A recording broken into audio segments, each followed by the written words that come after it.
Inversiones, el sitio donde todos pueden invertir, presenta Al Pan Pan. En el Mostrador Podcast, debate y conversación para comenzar tu mañana. Al Pan Pan, con Mirna Schindler. Entrevistas con los actores de hoy. El Mostrador, el poder de la independencia.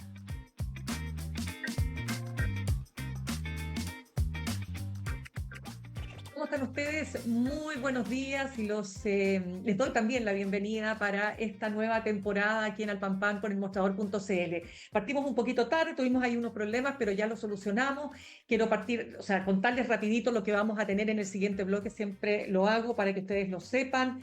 Y vamos a estar conversando con la analista internacional, ella es académica además de la Universidad de Concepción, Paulina Estroza, para entender todo lo que hay en relación a este gran casi espectáculo, ¿no?, que se produjo entre Donald Trump, su vicepresidente, y Zelensky, el presidente de Ucrania. Queremos saber qué hay detrás. ¿Por qué ha cambiado la posición, ¿no es cierto?, en este caso, de Estados Unidos y de su gobierno en relación a este país y cuál es el rol que está jugando definitivamente Rusia y Vladimir Putin? Pero ahora nos vamos a concentrar en política, en actualidad, en los desafíos que se vienen tanto para derechas como para izquierdas en el último año del gobierno del presidente Gabriel Boric, y vamos a pasar a conversar con el exministro del Interior, ex ministro vocero de gobierno, militante del PPD, presidente del directorio de TVN, Francisco Vidal. Francisco, ¿cómo estás? Un gusto de tenerte en esta nueva temporada con nosotros nuevamente. Muy buenos días, ciudadano. Hola, Minda. Todo lo que me presentaste, pero yo hablo en tanto Sí, militante lo del sé, PPD y ninguna de totalmente. las cosas que voy a decir representa la Televisión Nacional de Chile. Eso lo dejamos totalmente aclarado. Muy bien. Partamos entonces. A ver, lo primero que te quiero preguntar es lo siguiente. Este fin de semana hubo una entrevista de Evelyn Matei, donde le hace un guiño a republicanos, a Kaiser, a los libertarios, diciendo, bueno, nos unen temas como la seguridad, como la migración. También le hace un guiño a demócratas, a amarillos, y habla de una gran coalición. Y si no, dice ella, bueno, si no es una gran coalición de gobierno, al menos una forma de coordinarnos para poder enfrentar de mejor manera una campaña presidencial, ¿no es cierto? Pero ya le cerraron la puerta tanto libertarios como los mismos republicanos y hasta amarillos, diciendo que tienen diferencias con ellos porque tienen una manera distinta de entender, por ejemplo, qué es la dictadura militar o cómo fue todo lo relacionado con ella. Entonces, ¿cómo ves el escenario partiendo por esta situación que vive la propia derecha? Bueno, se han consolidado, en mi opinión, por así decirlo, dos familias de la derecha, que para no caricaturizar le voy a llamar centro derecha a Chile Vamos y derecha a libertarios, republicanos y social cristianos. Demócratas y amarillos están como en trance, ahí como en el medio. Ahora, lo que sucede es que normalmente la centro derecha era la hegemonía clarísima durante muchos años post-90, pero hoy día le ha surgido a su derecha una derecha que no es testimonial. No es el 8% de Kast, ¿te acuerdas cuando ganó Sebastián Piñera con un 36? ¿No?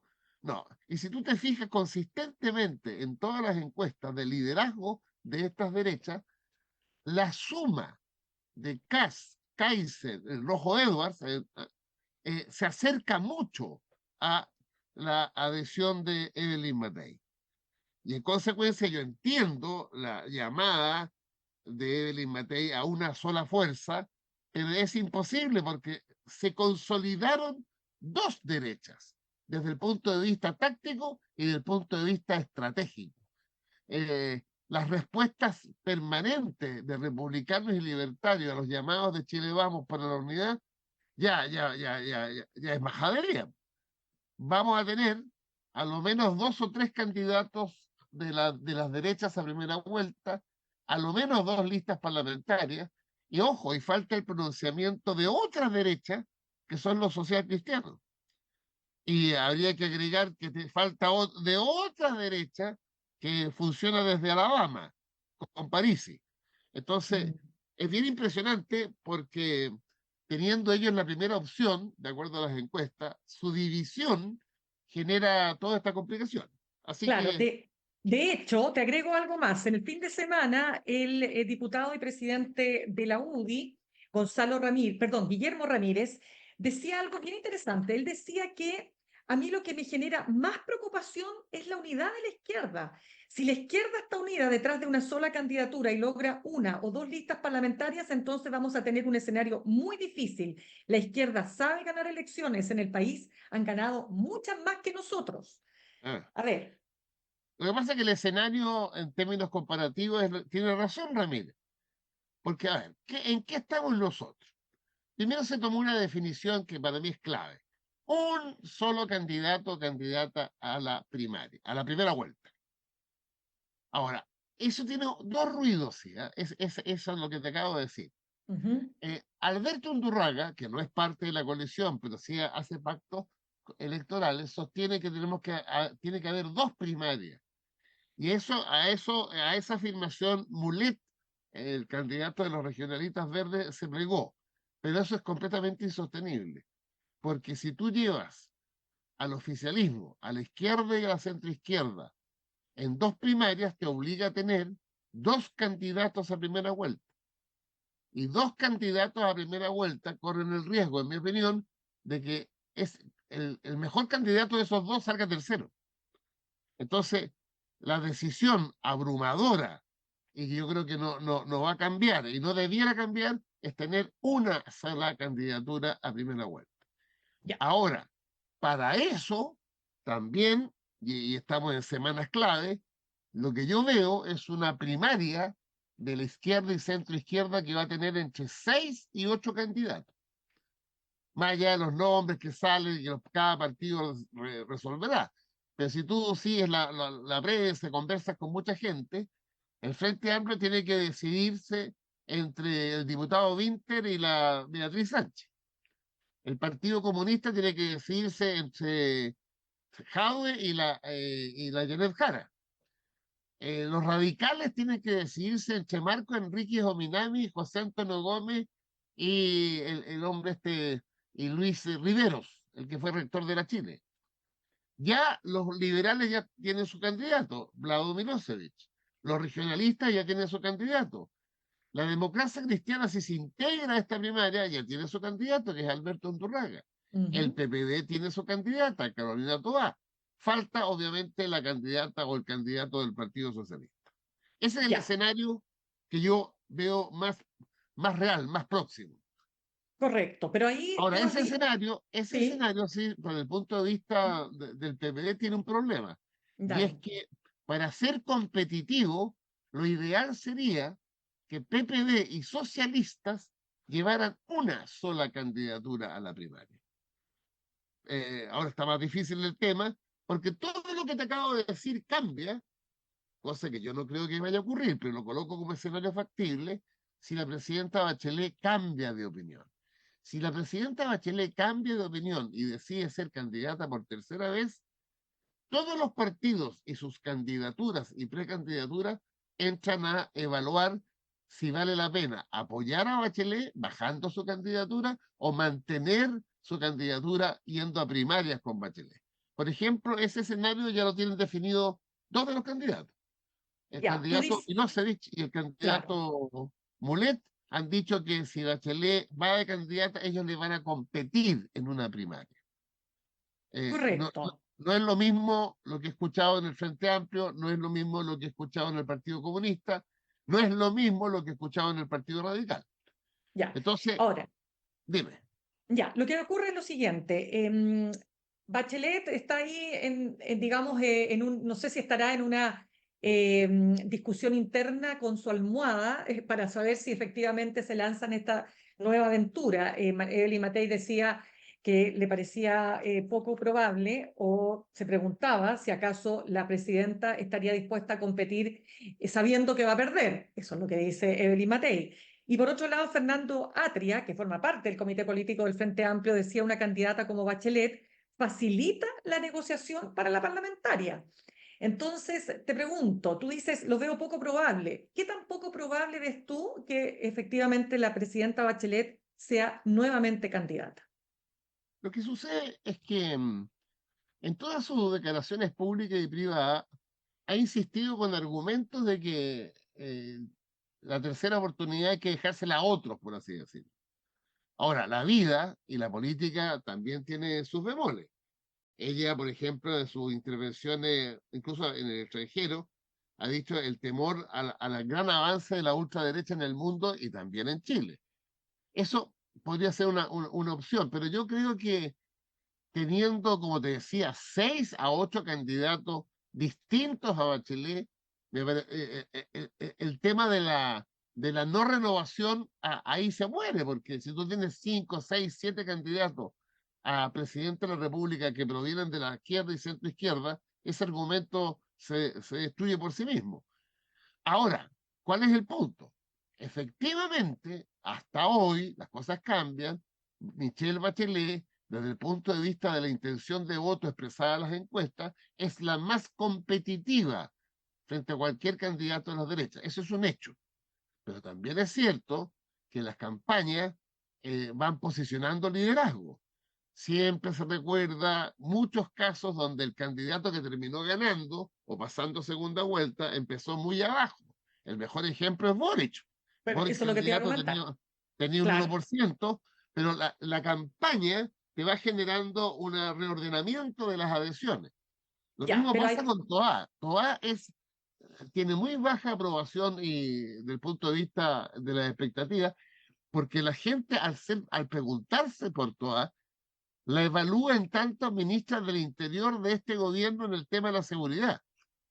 Pero una vez que si ella toma la decisión de salirse y se coloca como candidata, la gente empieza a evaluarla por sus contenidos y por su desempeño como candidata, no lo que el cargo anterior. Y eso es ocurre con que todos los candidatos. Ya, pero ahí Así tengo un que, punto contigo, porque a ver, ¿hasta cuándo, hasta qué punto el que ella salga del gobierno la deja en una posición distinta al gobierno y no como una candidata de continuidad del gobierno? O sea, ella va a tener que de todas maneras cargar la mochila del gobierno. bueno, obvio, porque tú no puedes eludir lo que has hecho, pero pero desde una candidatura presidencial, la campaña, el candidato mira a los ciudadanos en planteamientos de presente y futuro, más que de pasado. Entonces, ahí es un problema de talento de la comunicación política, cómo te vas situando. Pero mira, mi impresión, auditores, yo creo que vamos a tener esta primaria de 5, 6, 7 candidatos. Y lo más relevante, junto con tener un candidato o candidata a la primera vuelta, lo que está pendiente, pero también va bien encaminado, es una lista parlamentaria. Si la izquierda y la centroizquierda tienen una candidatura a primera vuelta y una lista parlamentaria, le encuentro razón al presidente de la UDI que se ponga nervioso, porque eso nos hace mucho más competitivos. Incluso con una sola candidatura a primera vuelta, que pasa por definición a segunda vuelta, y aunque se pierda en la segunda vuelta, el tener mayoría en ambas cámaras permite frenar la ofensiva reaccionaria, por así decirlo, que la derecha, las derechas, unas más que otras, están planteando públicamente. Ya, Como ¿y por qué te ejemplo hace? ¿Mm? por ejemplo la contrarreforma educacional, como por Ya, ejemplo la contrarreforma tributaria, o por decirte una cosa que está en los últimos días, la candidata Matei sostiene que hay que rebajar el gasto con 3.000 millones de dólares este año y con 6.000 millones de dólares si ella gana. Solamente le recuerdo a los auditores que hace como 3 semanas atrás este gobierno disminuyó en 650 millones de dólares y fue un escándalo nacional. FONASA 14.000, la PDI 250.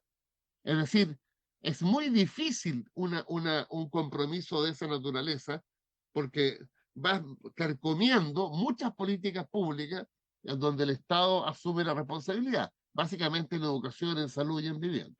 ya. Ahora, ¿qué te parece, o sea, o qué te hace pensar, Francisco Vidal, que la izquierda y la centroizquierda pueden llegar a tener mayoría en ambas cámaras?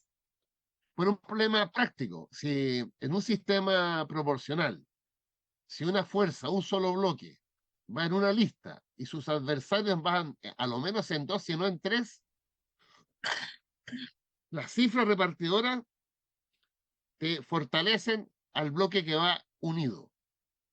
Eso en cualquier lugar del mundo con el sistema proporcional corregido.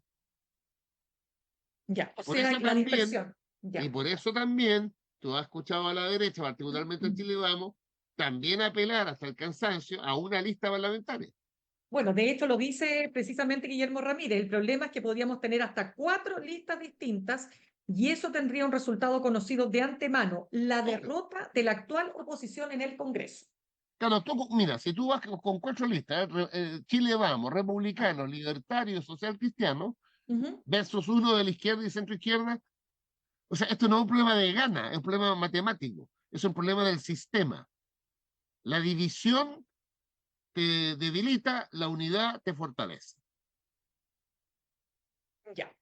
Dicho lo anterior, entonces, te quiero seguir preguntando respecto de lo que se viene ahora en el último año de gobierno del presidente Gabriel Boric. El presidente partió, ¿no es cierto?, con un sueño, que era cambiar la Constitución.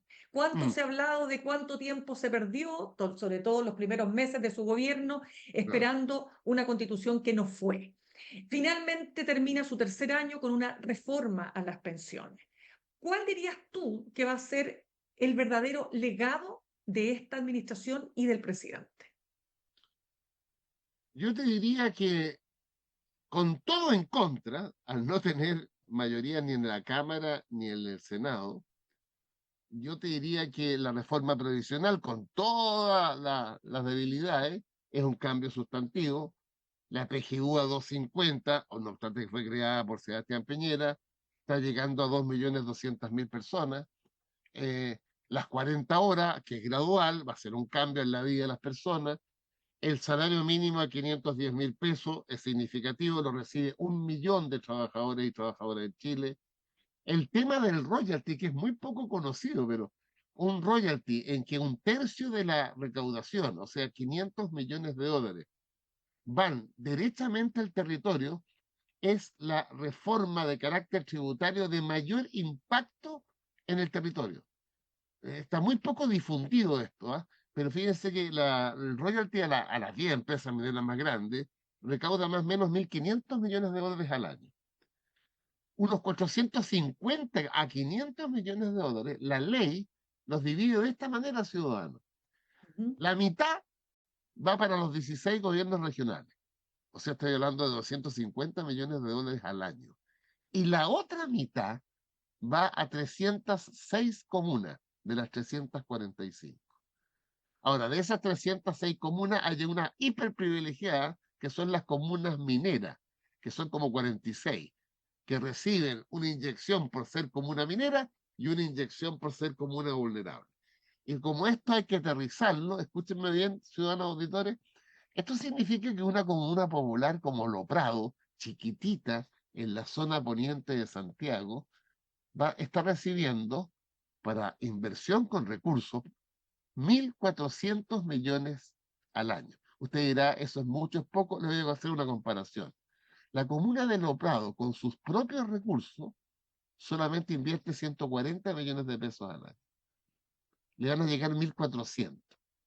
En Cerro Navia, como una vecina hiperpopular, el tamaño debe tener unos 200 millones de pesos de su presupuesto con recursos propios. Le llegan 1.700 millones de pesos. Yo te diría que el royalty, así explicado, equivale a como 3 leyes de rentas municipales. Y si tú le agregas, también poco difundido, que hay 1.600.000 usuarios de FONASA que dejaron de pagar por estar en los roles C y D, al ser gratuito, el Estado lo reemplaza. Y si tú le agregas los centenares de miles de hombres, papitos corazón, que han tenido que pagarle a las mujeres y a los hijos que abandonaron, esas son las cosas que la gente común y corriente le va quedando en su vida, porque le va cambiando la vida.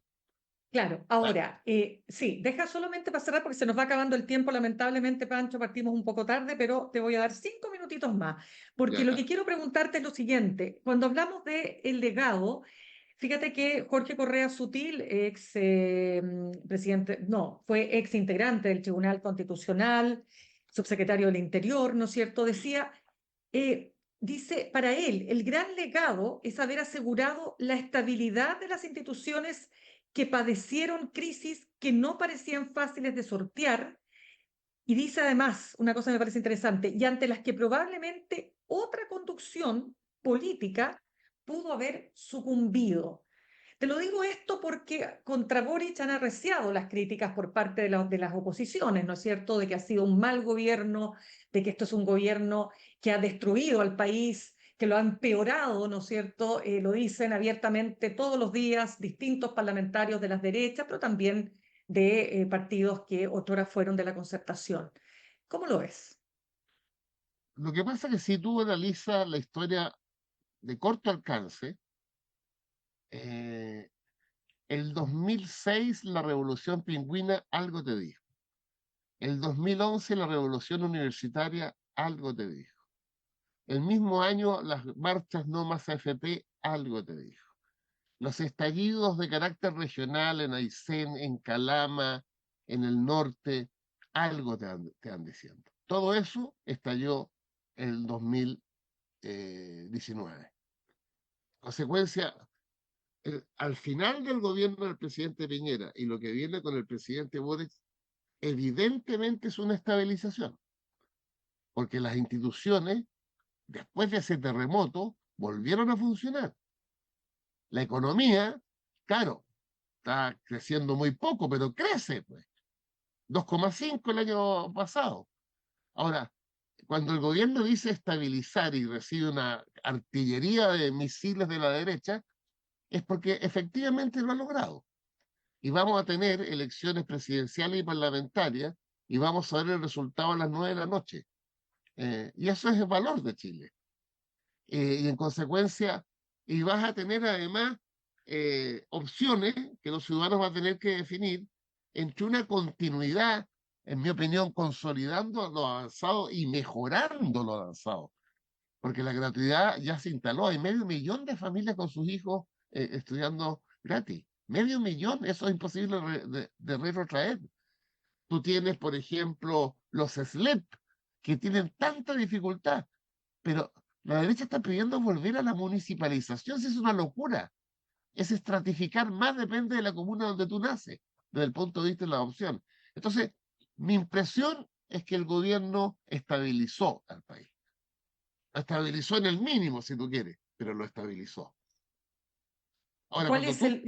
cuando tú escuchas a la derecha, republicanos libertarios, criticando a Sebastián Piñera y diciendo que la solución del 19 de octubre era desplegar las tropas, ¿no te puedes imaginar lo que eso significa? El 12 de noviembre, cuando fue de verdad la huelga general y de un nivel de movilización y violencia, pero impresionante. Absolutamente. Pancho, quiero solamente para cerrar amarrar algo que me quedó ahí dando vueltas. Tú dices, todo depende de lo que diga la presidenta Bachelet, no ha tomado una decisión, tú dices que no crees que va a tomar la decisión de ser candidata. Pero la pregunta es otra. Para ti, ¿quién es mejor candidata? ¿Realmente para ti es mejor candidata comparada con Bachelet, Carolina Toá? Y ahí una confusión en mi cabeza. Yo creo que son lejos las dos mejores candidatas. Lejos. Con todo respeto para mis compañeros de los otros partidos, pero lejos. Tienen fortalezas particulares. Bachelet dejó una especie como de señal de avance, etcétera. Ahora, la Carolina Toá tiene una experiencia que te la regalo desde el punto de vista del Estado, ¿no? Presidente de la FEC, presidente de partido, alcaldesa, diputada, subsecretaria general de gobierno, ministro de Interior. Ahora, ¿por qué tengo mis dudas? Porque lo que yo precio que las dos serían estupendas candidatas, pero Bachelet aparece hoy día con mayor competitividad. Y yo espero que la Carola Toa, si se despliega, también tenga esa mayor competitividad.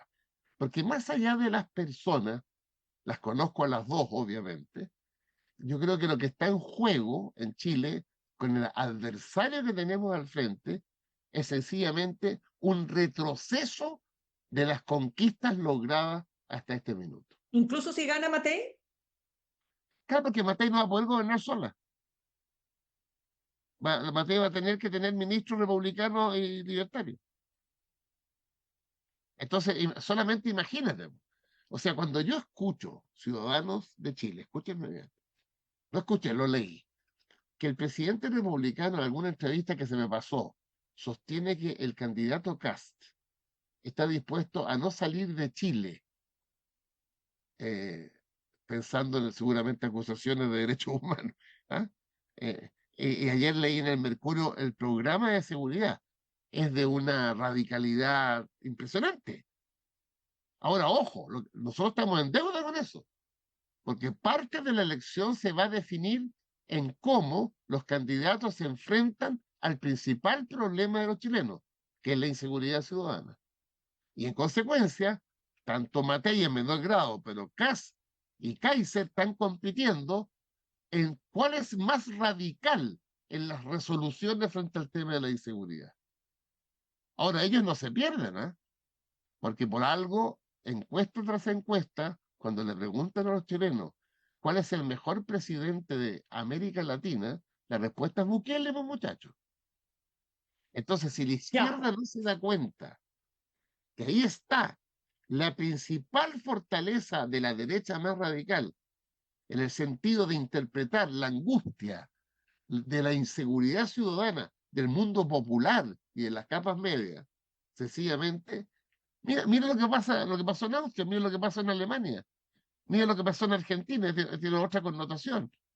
Es decir, estamos frente a un tema en que la derecha más dura sintoniza con la ciudadanía porque les garantiza, no sé con qué resultado, les garantiza seguridad, incluso con la ciudadanía dispuesta a perder rangos de libertad individual. A eso hemos llegado. Ya, pues ahora sí te tengo que dejar, Francisco Vidal. Un millón de gracias por haber estado con nosotros. No te preocupes. Y dile a tus amigas de la Universidad de Chile que estoy dispuesto a ir presencialmente. Ah, mira tú, les voy a comentar al programa Descabellada. Listo, un abrazo para ti. Cuídate. Ya, chao. Estés bien. Gracias. Bien, pues saludamos a nuestros auspiciadores. Ahorrar cotidianamente se puede y de forma organizada, rápida y online con Ahorrando, la nueva funcionalidad de tu app Copeuch, en donde puedes programar ahorros de manera fácil y entretenida, eligiendo tus propias reglas y metas. Haz que el ahorro sea parte de tu vida con Ahorrando de Copeuch. Más información en copeuch.cl. Y te invitamos a conocer Juego Limpio, el newsletter del Mostrador que prepara Héctor Cosio, donde aborda temas como la transición energética, cambio climático, la lucha contra la contaminación de plásticos, entre otros. Inscríbete y recíbelo en tu correo todos los martes a las 9 a.m. Nos vamos al corte y al regreso vamos a entrar de lleno en lo que ha pasado en esta bochornosa reunión entre Zelensky, el presidente de Ucrania, y Donald Trump y su vicepresidente, cómo lo humillaron, todo lo que se ha comentado de algo que nunca antes se había visto. Pero la pregunta es, ¿qué es lo que verdaderamente hay detrás? Volvemos con Paulina Astroza, analista internacional. En instantes, una nueva entrevista en Al Pan Pan con Mirna Schindler por El Mostrador Podcast, el poder de la transparencia.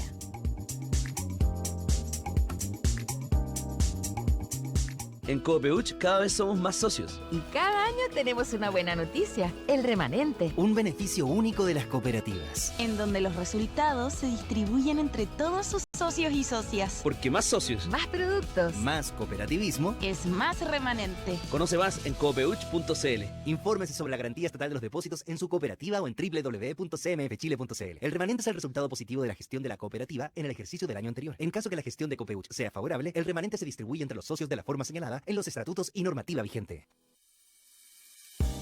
En El Mostrador Podcast continúa Al Pan Pan con Mirna Schindler, la conversación que buscas para comenzar tu mañana.